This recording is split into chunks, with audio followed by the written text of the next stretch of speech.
If there's one thing we've learned from watching college football over the years, it's that weird things always happen in sports. Therefore, even if the Week 3 schedule doesn't seem to have many important games, you should always prepare for the unexpected. In light of this, below are our selections for the top weekend's games, ordered by both entertainment value and significance to the country. As always, keep one hand on the remote control and one eye on the scoreboard in case a game that isn't on our list happens to catch your attention. Northern Illinois. Anyone? No. 15 Kansas State. At number 18 Arizona. Time TV. Friday at 8 p.m. ET on Fox. Why to watch? The only game in the top 25 on the Week 3 schedule gets the weekend started early. In this world of realignment, these two Wildcat groups are now Big 12 conference rivals. However, because Arizona did not join the league when this game was scheduled, it will not be included in the conference rankings. Despite this, both sides should have fun playing because they can move the ball in a variety of ways. The Wildcats' primary mode of transportation from QB Noah Fifita to WR Tataroa McMillan is by air, since they are traveling from Tucson.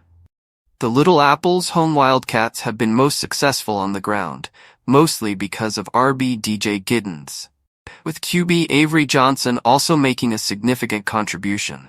Why it could be disappointing? It ought not to. Both defenses lack the stinginess to completely shut down the opposition's offensive. The only possible way for this to turn into a rout is if one side begins making a lot of mistakes. Number 4, Alabama visits Wisconsin. Time TV Fox, Saturday at noon ET. Why are you watching? Before starting their busy SEC schedule, the Crimson Tide is on the road for what should be their hardest non-conference matchup. After a few forgettable games, the Badgers will be up against much tougher opposition. Tyler Van Dyke, Wisconsin's quarterback, has kept the ball out of harm's way despite the team's lack of sparkle in the passing game. In his most recent game, Alabama quarterback Jalen Milroe also had trouble with his deep pass, but the Badgers will also need to be concerned about his speed when he escapes the pocket. Why it could fall short.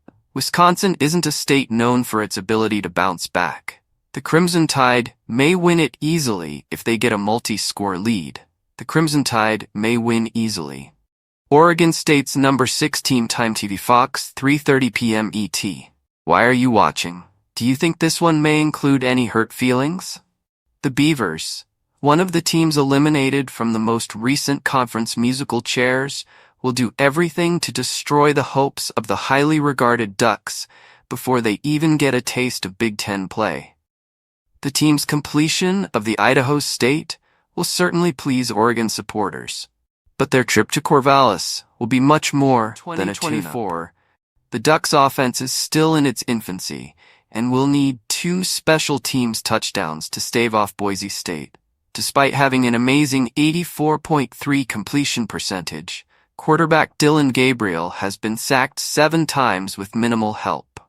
Through 2 games, Oregon State's running back tandem of Anthony Hankerson and Jam Griffin has amassed 475 rushing yards and 6 touchdowns, which may be problematic for the Ducks' defense, which has demonstrated weakness on the ground. Why it could disappoint. It doesn't seem probable that the Ducks will be able to contain the spirited Beavers given their inability to put opponents away early in games. Oregon could find its additional gear, but this seems like it might be another 4-quarter grind. Boston College is ranked 8th in Missouri. Time TV. SEC Network, Saturday 12:45 p.m. ET. Why watch? They've all circled this one, right?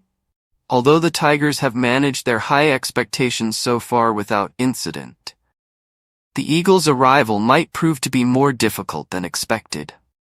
After its thrilling victory against Florida State, BC had a similarly drama-free week, and now has the opportunity to make an even greater impression. W.R. Luther Burden III gives the Mizzou offense a ton of explosive potential, but quarterback Brady Cook hasn't had to throw many big passes yet. Treshaun Ward and Kai Robichaud, 2 quick receivers, have been heavily used by the Eagles, who have a possession time advantage of more than 9 minutes on average, thanks to quarterback Thomas Castellanos. Why it could fall short. Whether the Eagles can pull off a comeback is the one thing we don't yet know about them. Naturally, the Tigers are similar, so the initial fluctuations may be very intriguing. Washington State at Number 22 Washington Time TV, Peacock, Saturday, 3:30 p.m. ET. Why are you watching? Similar to the competition located a little farther south, the Pac-12's dissolution also claimed the customary spot for the Apple Cup at the conclusion of the season. Although the match will be played at Lumen Field, home of the Seattle Seahawks, rather than Husky Stadium, making it a neutral site match officially, Washington could still expect a home crowd. Despite starting the game against Eastern Michigan a little slowly, the Huskies have shown a strong offensive balance between quarterback Will Rogers and running back Jonah Coleman. The Cougars would want to capture both the rivalry trophy and another Power 4 victory, having already defeated Texas Tech. QB John Mateer, who has 719 yards of total offense, 6 touchdowns via the air, and 2 more on the ground, generally leads their assault. Why it might fall short? The Huskies' defense is the only team with a chance to win. For the Cougars, therefore, the opening drives will be crucial. The game will probably stay close. Notre Dame at Purdue, number 19, Time TV CBS 3:30 p.m. ET on Saturday. The Fighting Irish, who are now facing the possibility of having to run the table just to be considered for the playoffs, find life as an independent in the 12-team era very difficult.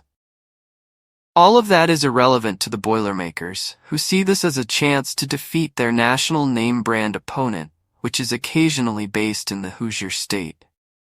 In its lone prior game, Purdue easily defeated Indiana State 49-0, so we don't know much about them yet.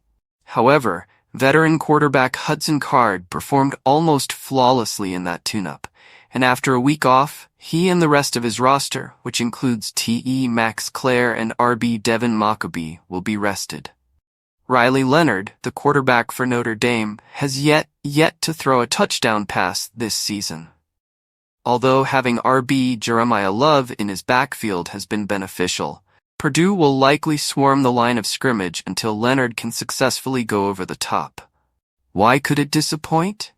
Insufficient information makes it hard to predict Boilermakers' line of scrimmage formation. It is doubtful that the Fighting Irish will win by a significant margin, however, since they have been inconsistent at best in the trenches. LSU 17th will play South Carolina. Time TV, ABC, Saturday at noon ET.